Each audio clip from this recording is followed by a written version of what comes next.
మన పిల్లలు మన ఇళ్లల్లో మన ఆడపిల్లలు లంగా జాకెట్ వేసుకుంటారు, లేకపోతే పరికిణి వేసుకుంటారు, లేకపోతే పైజమా లాల్చి వేసుకుంటారు.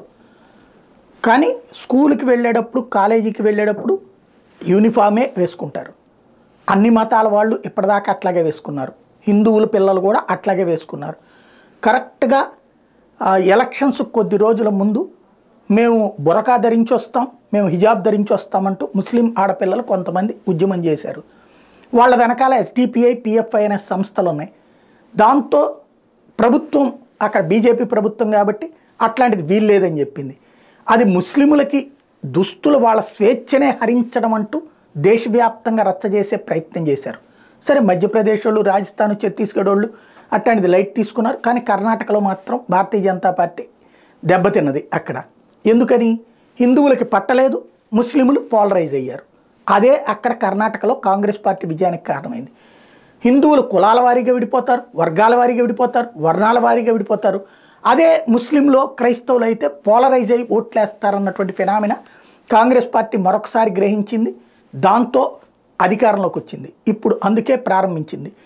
ఒకడిని గిల్లి ఇంకోడిని సంతోషపెట్టడం.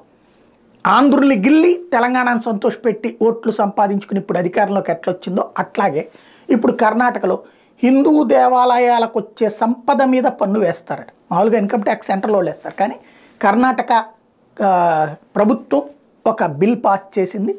అక్కడ హిందూ దేవాలయాల మీద పన్ను, ఆస్తి పన్ను, హిందూ దేవాలయాలకు సంబంధించినటువంటి వాణిజ్య పన్ను. అంటే ఇది ఎవరి కోసం? రైట్, వేస్తున్నారా? అంటే అది ఆదాయం, చారిటీ కాదు, అది ఆదాయం.